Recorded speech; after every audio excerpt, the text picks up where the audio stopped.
Israel's priority is a military one, but they want to do it, I suppose, at least the quote-unquote right way. I mean, Israel tries to balance the humanitarian concern. They certainly don't want to see starvation in Gaza or anything resembling it, with, I think, a desire to get the population to put some pressure on Hamas to release some of the hostages and that sort of thing. I think Israel credibly is trying to minimize the damage to civilians, even though the numbers are very high. It's such a ridiculous situation in Gaza with Hamas placing command and control and logistics and even launchers in the middle of civilian areas, and Israel's in a bind because they know they have to take action.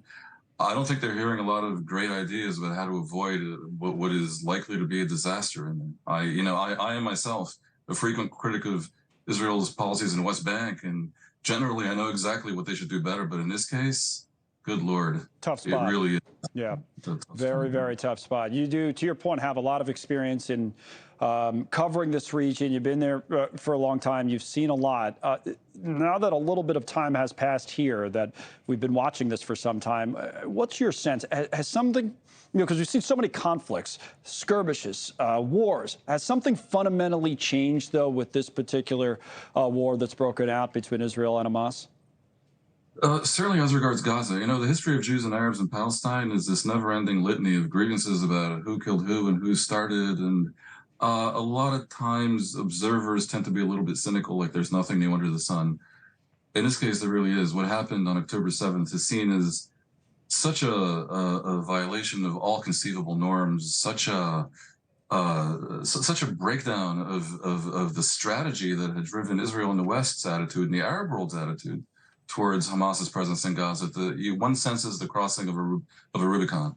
And I'm sitting here in Israel. What I sense in Israel is that what was true before, that there was reluctance to actually send troops in there and to risk the loss of life on the Israeli side and the Palestinian side, that would probably be required in order to uproot Hamas, dismantle its infrastructure, remove it from power.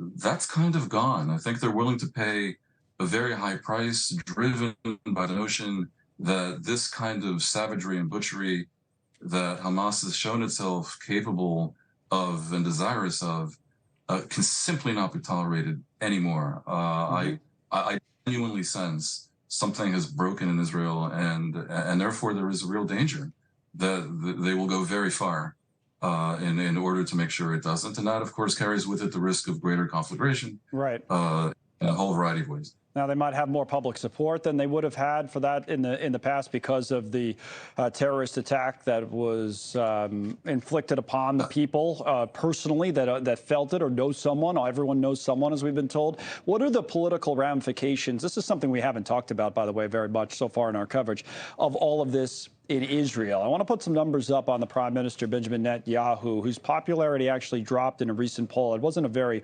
widespread survey. Only 600 people, I think, were asked, and they extrapolated out from there. But it was 48% for Benny Gantz and 29% for Netanyahu. Now, I know they've come together on this unity government, but what about, with the intelligence failure that has really not been examined yet, although the intelligence chief in Israel did seem to take some accountability, responsibility for that earlier today. What about the political fallout for Netanyahu and company?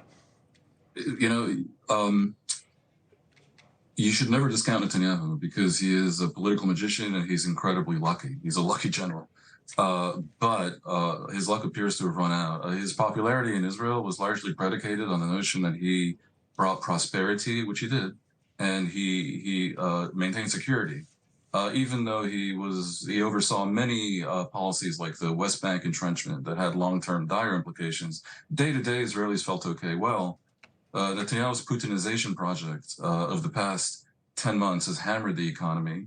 And the fact that they let West Bank extremist settlers run wild, terrorizing the Palestinians basically, and created a whole crisis in the West Bank, has caused the army to basically be overwhelmingly in the West Bank as the police force on a day that Gaza attacked. Basically, of course, Hamas is to blame for the attack, but Hamas is a snake, and Netanyahu is seen as having left the door open to the snake.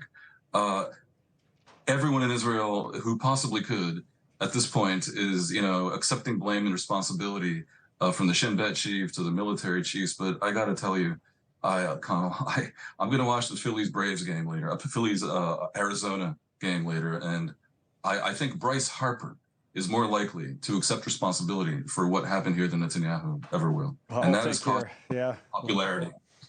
We'll take your baseball analogy for now. Boy, it's a tough spot, which you talked about earlier, but there will be political fallout, even if it's not now, that'll play out in the months to come, as it always does in any type of situation. Dan, thank you. Dan Perry with us today.